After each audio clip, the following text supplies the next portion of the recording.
Hello and welcome to this live broadcast of Toolkits, a program run in partnership between Express Media and Australian Poetry. So my name is Melody Paloma and I'm the facilitator for the Poetry Toolkit. Tonight we're joined by Benjamin Laird, who will be speaking on the topic of digital poetry.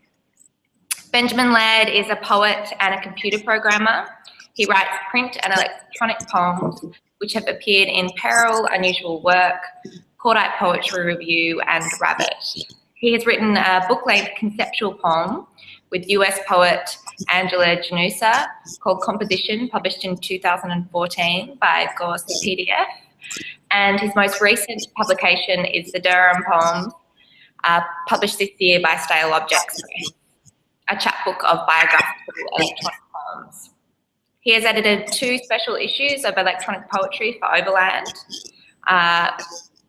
and is currently a PhD candidate at RMIT University, researching biographical poetry in print and programmable media. He's also the website producer for Overland Literary Journal and Cordite Poetry Review. So thanks so much for joining us, Benjamin. Thank you. I'm going to close down my mic and video for now and let Benjamin take over. But please tweet us any of your questions using the hashtag EMToolkits. And we'll have time at the end of the session for responses from Benjamin. Okay, thanks, Benjamin. Over to you. Thank you. Great. So this is quite an interesting experience for me. I don't normally talk at a wall for half an hour, but that's what I'm going to do now. I know you're all out there, so hopefully when your questions come through, this will be vindicated.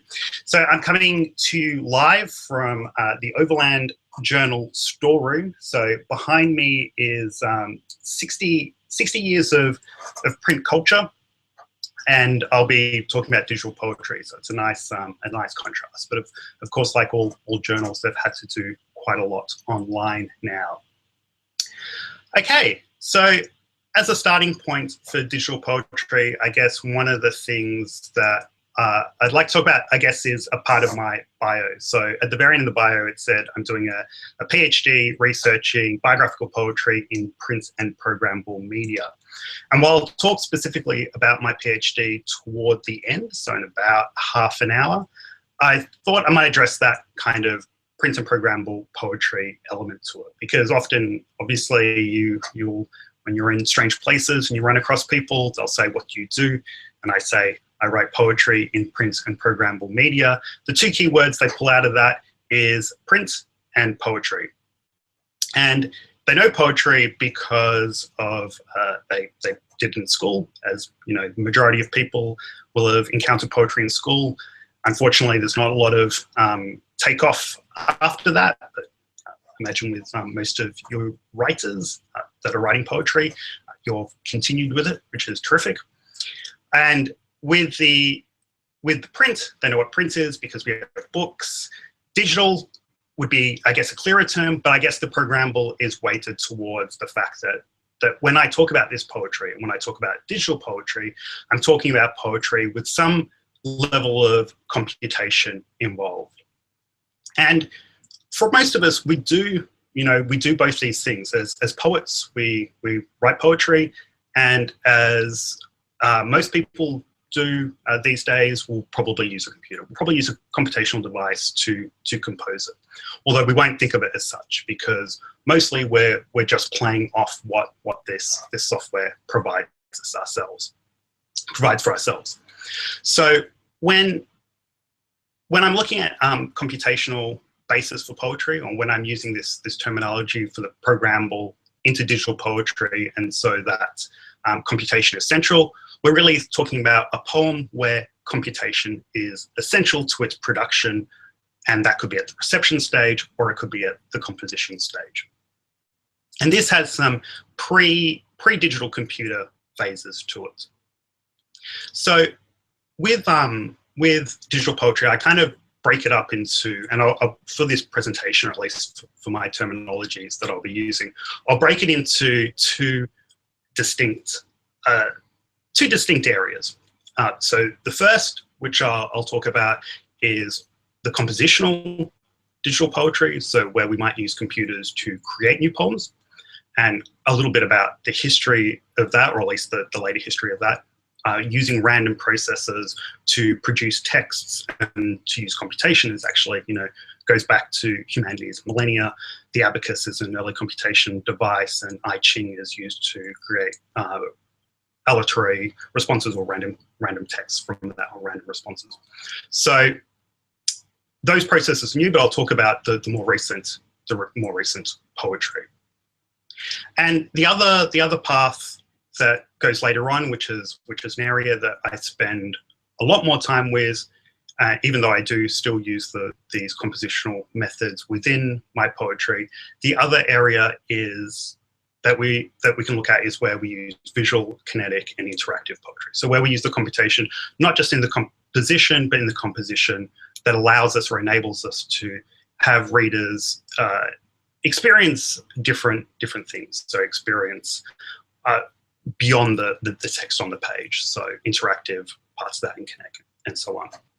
So when we talk about poetry and procedurally driven poetry, I think a really nice place to start is in the 20th century with Tristan Tzara and the Dadaists. And so in 1920, he writes this, it's both a poem and a method of creating a poem, and it's called To Make a Dadaist Poem. And he says that you take a newspaper, you take a pair of scissors, you choose an article as long as you're planning to make your poem, you cut out the article, then you cut each of the words that make up the article and you put them in a bag, you shake it gently, then you take out the scraps one after the other in the order in which they left the bag, you copy it conscientiously, the poem will be like you, and here you are, a writer infinitely original and endowed with a sensibility that is charming, though beyond the understanding of the vulgar. So you have in the 1920s, before the digital computer, a little algorithmic process for creating poems, which we can do, right now, obviously with scissors and newspapers, although newspapers and prints are going the way of the digital. So we have computation to replace that process. Okay, so within the early 20th century, as we get this kind of rise in modernist poetics, we start to see a whole lot of poets using new processes to create poetry, and thinking about ways that they can create poetry where they're separate from the actual poem itself. So we'll have people like Jackson McClough, who's a US writer in the 20th century, and in 1963, he comes up with a diastic method, which is a reading through method, where you take a word such as, and this is from Charles Hartman's book, it's kind of a memoir of virtual news. He talks about the diastic method.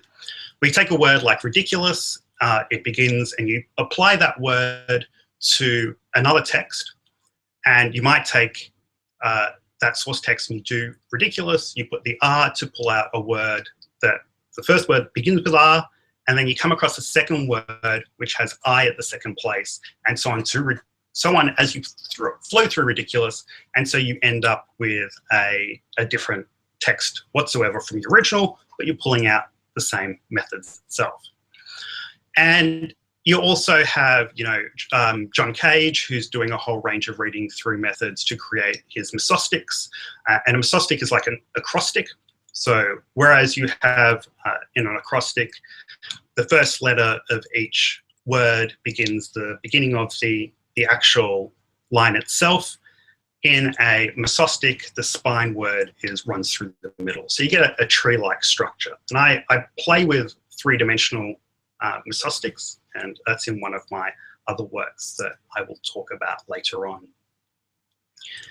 Okay, so we have a whole range of different procedural-driven poetry methods then early on, which don't have a computer. So they don't have computers involved straight away. But what becomes apparent when we have the rise of the digital computer, and of course, we've had previous computational devices and even previous programmable devices. There are looms from 1801, so mechanical looms that take a punched card to receive programs. And so we already have a history of kind of programming devices, but it's with the rise of the digital computer that we start seeing more and more experimentation. So we start seeing that authors are now looking at this new machine and seeing how this new machine can help them kind of do what they're already doing, or what new things that this open up. So what can this computation do for their procedural poetry processes? And you can see very easily, even like the last few ones that I've talked about, that we can turn them into computational results from that.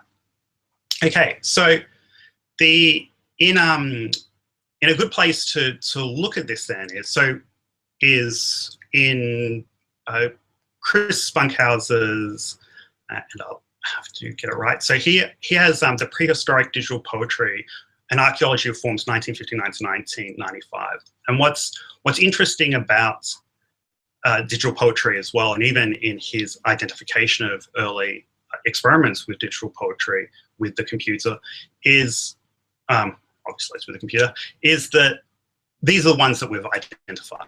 So there may be many, many more texts out there where people were actually looking at computers and saying, I can create generative texts, or I can create poetry, that just weren't recorded because people may have seen them as toy experiments, or not necessarily as important to document as they could have. But so his first identified form is Theolutze's stochastic text, which is written in 1959.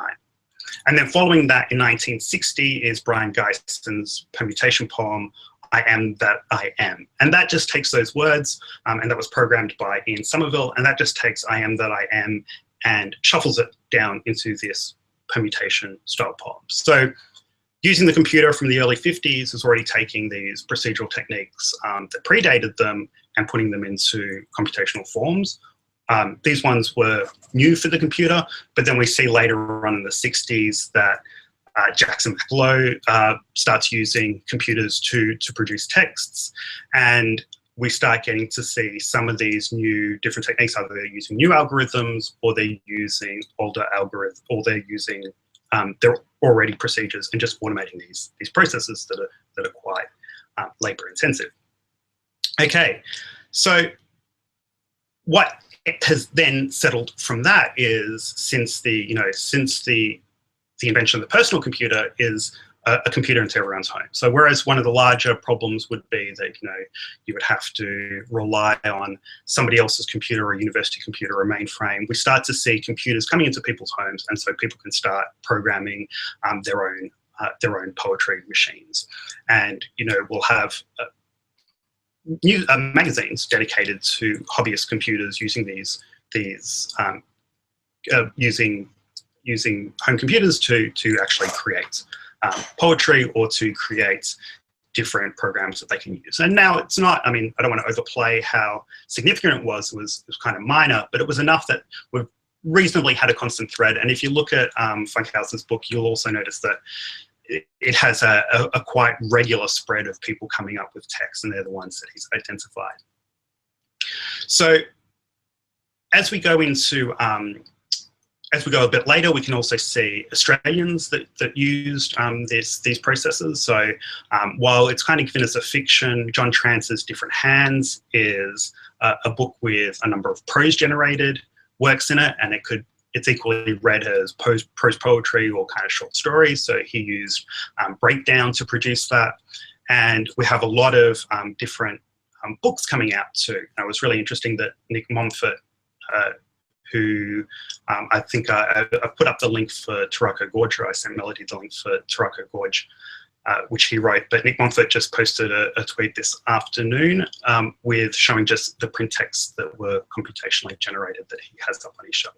And that includes John Cage's Anarchy, which is a series of mistosticks, but he also used a computer to automate the I Ching process of generating the text there. So we see so John Trance's Different Hands was later in the 90s, and then we see later on groups like Noetry Daily. They're an online group, and what they've done is they've created quite a lot of software that either replicates some of those old processes or creates new processes. And we can also see in computational linguistics where we can look at the way that language is shaped, and then we might try to generate a new text based on the way that an old text looks. So based on the frequency of how the words are found next to each other. And so there's an n-gram method which will break up words into trigrams, which is 3 words, or it could be characters, 3 characters, and then we'll use that to match sets of 3s along, not completely, but it'll be how the frequency is reflected within the text. And so that's a lot of their software. It runs on a whole different lots of processes to create different kinds of forms. And there is a completely separate area as well that's worth talking about, that runs kind of parallel, but it's still in a different direction. So whereas these processes are used to generate new poetry that people think people would be interested in reading, there is a whole field of computational linguistics dedicated to creating new poems, but based off, trying to match the sonnet form. So making software that writes like Shakespeare and so on, that may not necessarily be written for contemporary poetry audiences, but are written to test, how can we emulate language forms. Okay, so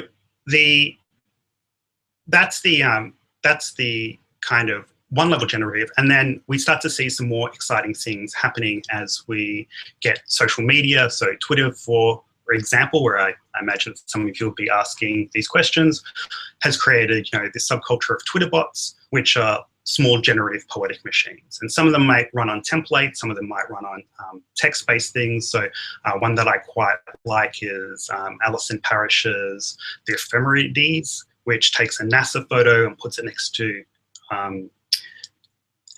puts it next to a procedurally generated poem. And of course, there's a very popular magic realism bot which creates plots to magic realism, but is also a poetic machine itself. So it's that Chris Rodley has written and programmed by, if I look at my list down slower, I will just retweet the magic realism blog and you can find out who is involved. Okay, so that's one layer. So that's kind of the generative.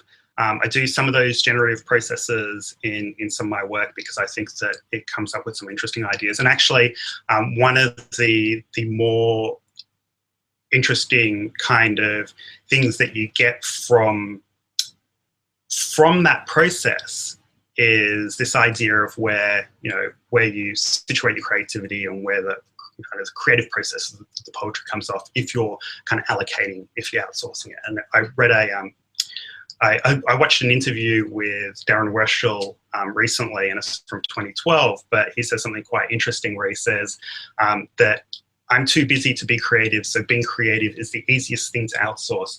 So you outsource your creativity to machines and you get something that is probably different enough and maybe worth doing. And so there's this idea of outsourcing it, but it's both a separate process and also a collaborative process that you're involved with. Okay, so before I move on to the second area of kind of digital poetry that I work in, and which is different, and so and just going back to actually continuing that from that first process, one of the things that you will notice is that we are also still talking about a form that generally ends up in print, whereas in the second process, most of all these forms are unprintable because they're kinetic or interactive text. There is, however, a middle area, which I didn't talk about in the beginning, but is interesting, and it's kind of this third tier of digital poetry, which isn't necessarily as popular as the other two, but has a very strong grounding and quite a lot of authors work in multiple fields. And so that's kind of code works or code poetry. And the internationally most famous kind of code poet or code work writer in this area is Australian, and that's Mez Breeze. And so she has her own language called Mizangle. And so this is print-looking works, but they're in kind of, what some scholars have described as infected with code, or they have, examples of punctuation. And you would have, if you managed to look at one of the first Overland, I believe it was, I published one of her poems, which was Real-Time Firsts. and they'll give you an idea of kind of what it looks like. And so this is where the punctuation in itself works to kind of program the text and works in this separate area. And so this is why I find it quite interesting as well, that and why I talk about programmable media and kind of print media, or the programmable aspects, is because the digital sometimes is tangential, and there's always the question of what happens when we get to, say, other forms of technology that also allows for random or interactive elements. And so there is also a whole tradition of kind of writing poems in code as well. And so there's also the quite interesting from, well, I'm staying with Australia, it's dated to 1966 or 1967, and that's the Jazz Duke poem Fortran 2 Love Song. And that was published in one of his zines. And that's written in Fortran, and in theory it should work, although there's some kinds of lines of code there that require more information in order to get it to work. And he's written that so it can be read as a poem, and it's been published in print as such, but in theory can also be something that runs on a computer and produces a separate result. So it ends up being in that kind of grey area. Okay. So the third area that that I'm interested in, or that I'm addressing in terms of digital poetry or poetry and programmable media, is where the visual and the kinetic are important to the running of the reading and running of the actual poem. So where the reader encounters a poem, that the text moves or the text is interactive, and you'll find that this is the bulk of the electronic literature collection works that I sent links to. So the 3 works there, you'll see that there are a whole lot of different kinds. So that's more than just poetry, but a whole lot of works where sound, movement, and interaction are important to how those works are actually read and received, and what meaning they create. And so they do some features that are not necessarily reliant on computation. So we have to remember, and it's worth remembering whenever you look at something, even if it looks new, it may have a tremendously long tradition.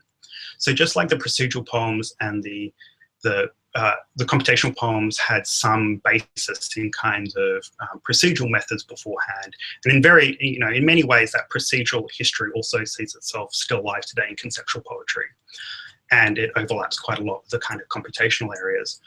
We'll also see that there's kinetic poetry in film. So we'll have film poems and a long history of film poems, not an area that I know particularly well or much about, but that there exists then, since people could see a kind of technology, they've tried to say, well, how can I make poetry with it? Which I think is quite interesting, and I think it actually ends up relating to a way to start thinking about poetry, is to even start thinking about the tools that you're using now. So there is a number of poets who are using movements, who are using words, and like even Mez Breeze is along with Andy Campbell is doing some really interesting works, and they're moving into VR and game-based play, but still keeping poetic traditions. And there's in fact quite a fascinating essay by Talon Mehmet where he even talks about the fact that you can't really have a definition of digital poetry, because basically it's the loosest possible. Someone has to call it poetry, and it has to be digital in some way. And so he really looks at the individual practitioner, and even down to the individual work. So the individual work itself, thinking that it's an instrument to be learned, to be played, that we then end up looking at these individual practitioners with very different and distinct styles. And so we might have, people like Jason Nelson, who's at Griffith University. So he's an Australian-based, he's originally from the US, but he's an Australian-based poet doing some really, really fascinating things with a kind of a collage style and gameplay, and it creates an incredible atmospheric kind of poetry cross between a gamic nostalgia and a contemporaneous that you can only get with the way that he's assembled it. Obviously, you can get a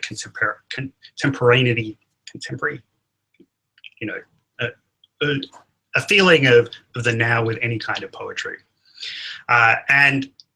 and we've had actually in Australia, you know, since the web and the birth of the web should also be seen as a major turning point in this kind of poetry, because people who saw finally that, you know, or a lot of poets saw finally that he was a way to publish works. So in the 90s that they were writing, you know, even zine-based or collage-based works, or they were looking at poetry on the page, or even performance poets, and then they saw the web as this new place. So you see Australian poets like Commonos did early work in the 90s with electronic poetry or digital poetry. Jenny Waite, who did some interesting work with electronic poetry. Neither of them seem to be doing much in that space anymore, but they were quite pioneers in terms of the web-based work.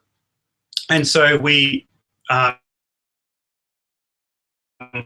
also, and it's also worth recognizing too that there's a separate, that there is new media art. So Geoffrey Shaw's Legible City in the 1980s even is this, you know, you ride a bicycle through this city of text. Really, really fascinating stuff. And it's one of those unevenness things about the technology and digital poetry that, you know, we're seeing a resurgence in VR now, but people have been really trying to work in this space for 20 years, but it's become cheap and easy now. And that's really one of the pivotal things about poetry and computing, is that when it becomes cheap and easy to use, we start to see more of a take-up of it, or new and fascinating explorations. But it also does mean that people were doing expensive things 30 years ago or 40 years ago, and we're seeing similar web-based works now. It's just that it's cheap and easy to do it now. And so at the same time as that we can get quite a lot of innovation, we also get quite a lot of similar kinds of works or similar kinds of techniques, which is interesting, because then if we look at the print traditions, we can see something similar.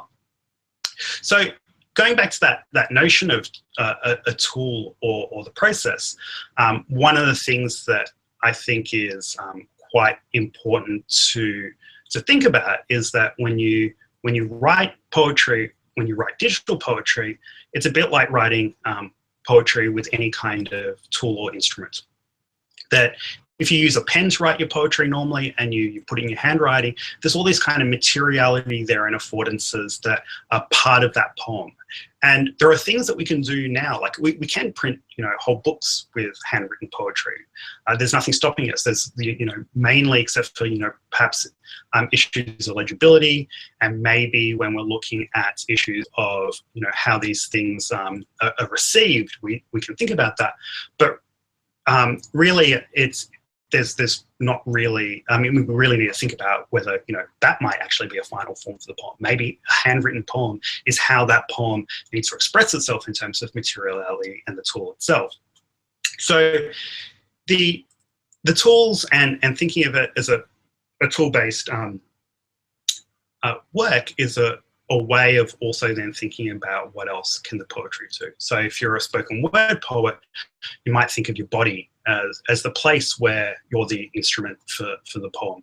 If you're a print page poet, you might want to think about some of your, you know, preconceived ideas about the actual space and the territory that you're in as well. So one of the things that I do for Cordite, because I'm the website producer there as well, is I'll sometimes mark up some of the more complex poems. And one of the things that I notice is that 99% of the poems come in on A4 pages. So people will open up the word processor and they'll assume the A4 page.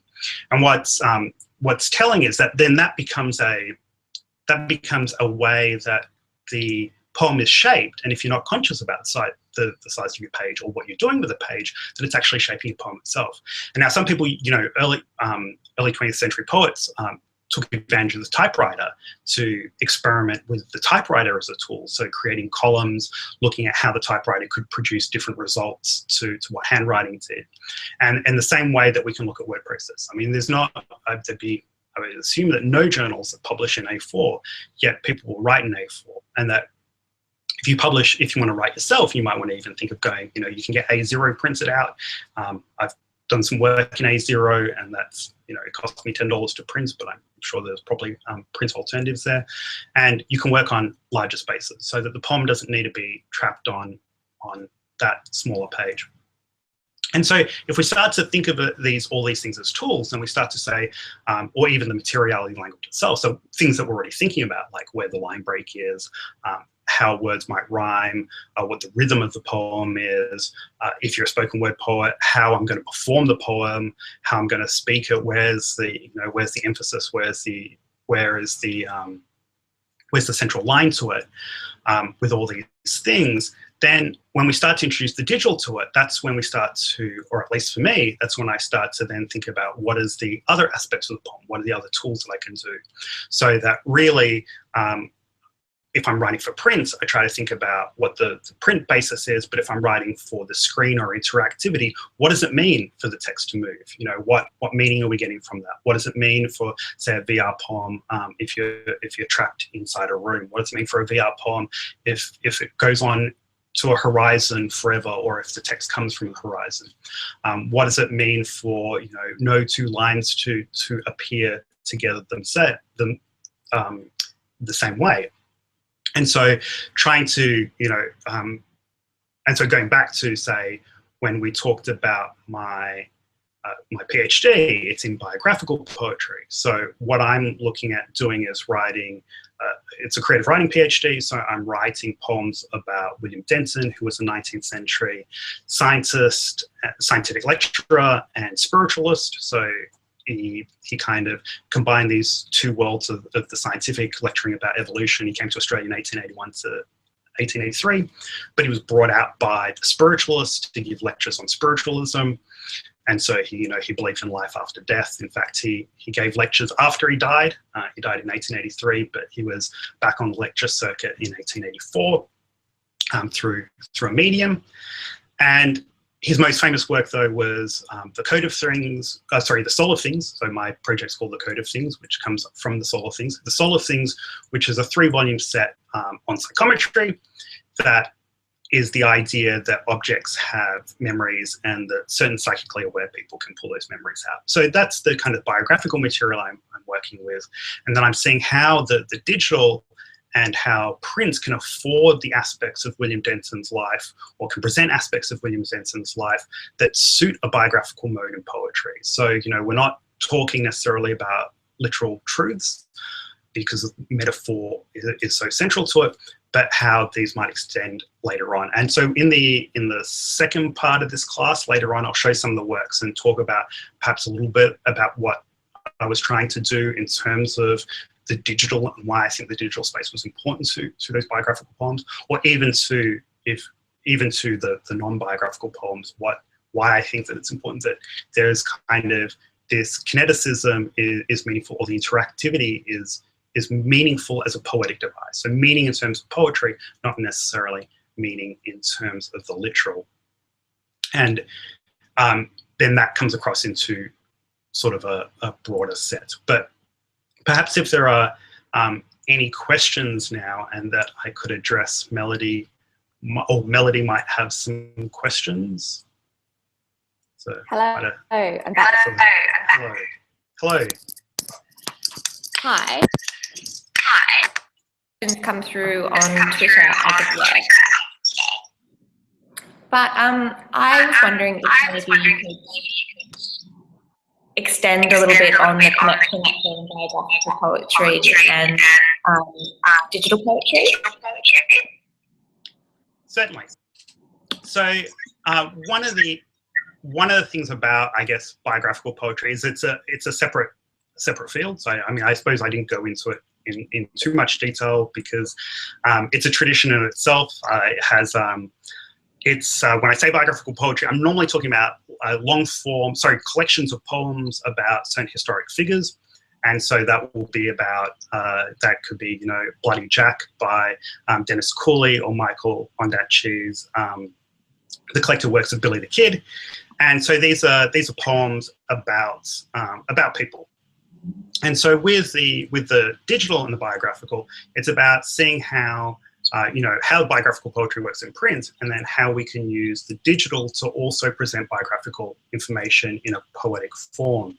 So with Denton and this kind of his idea of, you know, psychometry, that was partially the idea that, you know, digital objects and memories was you know, sitting in the background, but then how to kind of extend that out to being different poems in his life. And now none of them directly address that aspects of him yet, but they kind of then only suggest to it. So They Have Large Eyes and Can See in All Directions is a little WebGL three-dimensional space poem, and that is about his two sons that go hunting in Panton Hill and Pheasant Creek, just outside Melbourne in 1882. And that's I guess that's an attempt to also reflect on the fact that the alien landscape. So the poem is an alien landscape. Victoria was an alien landscape to the Patu brothers when they were there. They were quite kind of shocked by the wildlife and the fauna and flora. And then also when Sherman, when his son, also William Denton's son, was quite young, he did psychometric explorations of other planets. So literally other alien landscapes. So the third volume of the Solar Themes is about, you know, visiting Jupiter and Mars and so on. And so all these points kind of converge to be both a reflection of this alien landscape, but then also an alien landscape that they were there for their father, and that's why it's kind of a relationship to William Denton. So that's in specific terms, the digital and the biographical. Yeah, great. Sorry, do you mind just muting your mic for a second? It's just echoing. Sorry. I will put my headphones in. How's that? Okay. Does that work? Yeah.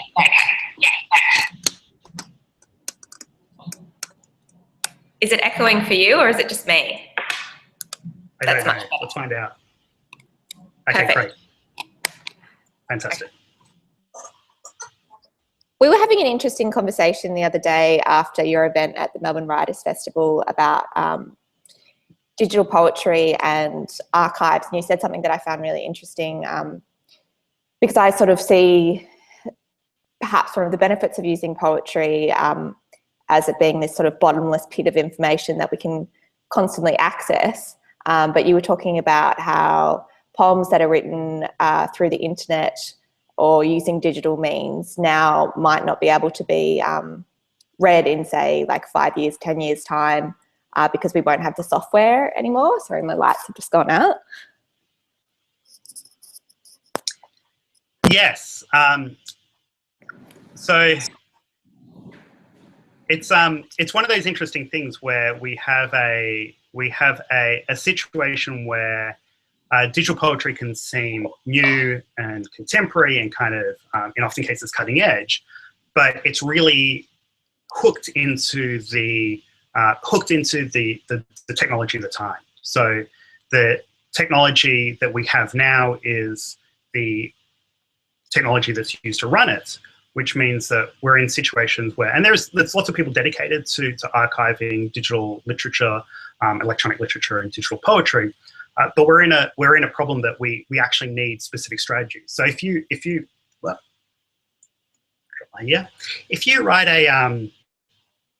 wrote a poem 50 years ago in print, you wouldn't have any problem accessing it now. If you wrote a poem 50 years ago as a procedure for a computer, you've got lots and lots of problems, both in the fact that you may not have computers to run it or people to work out how it actually runs. So one of the things that I'm looking at the moment is, say, Jazz Duke's Fortran 2 Love Song, which doesn't actually have a way to, it's written in Fortran and it should be able to update it, but there's some information that's missing. So it may never run again if it did actually run once. And so archiving digital poems is actually something that a lot of people are spending time on, because they're quite it can be quite a difficult thing to do and quite problematic. Quite problematic because, you know, the web browsers, you think about what the web browsers were 20 years ago, and we're looking at, you know, the start of the web compared to, say, what we'll see in 20 more years, or the computers that we ran previously. So there are whole, you know, organizations dedicated to archiving old technologies, so labs that take old computers, and there are whole projects about archiving digital works, but there's still, you know, there's still risks that outliers will be lost in a way that print outliers tend not to be. You know, you only need one copy of a rare zine, and that can be saved in a way that a digital poem may not be. I mean, in a way, it seems kind of fitting as well, because a lot of those poems that you sent links to me, a lot of them are quite ephemeral, and every experience is different for every reader. And that kind of disintegration of the poem seems to fit in a way. Yeah. So it then ends up becoming a process with the actual. I guess it ends up becoming part of the materiality. So you can have, you know, poems that you could, if you wanted to, create, you know, self-destructing poems. Purposely pick a materiality that ends up being dedicated to, you know, affecting a reading in a specific or in a certain way. And yeah, so that, yeah, certainly that is one aspect of it. You spoke a little bit before about starting to think about the tools that we're using as an introduction to writing digital poetry. Are there any other suggestions or maybe programs that you might have in mind that you could suggest to the audience about if someone's interested in writing digital poetry, how might they start to go about that without any knowledge of it?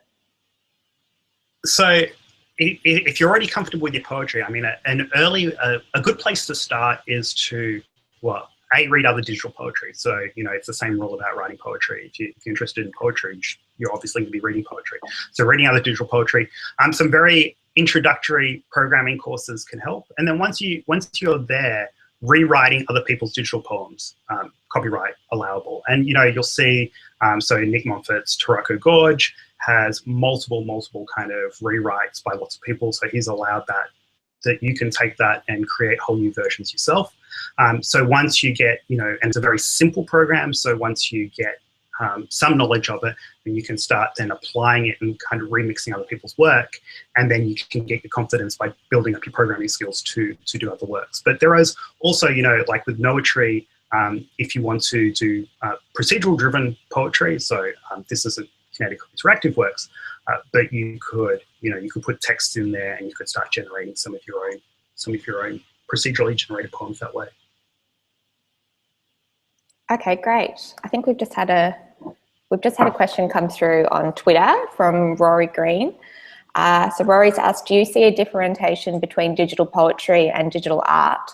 If so, how do you personally delineate between? So it's actually something I think a lot about. So mostly, you know, a delta, which is the main way to index it. My earbud just will not. Okay, so a delta, which is one of the main places where these kind of work is indexed. They're indexed together.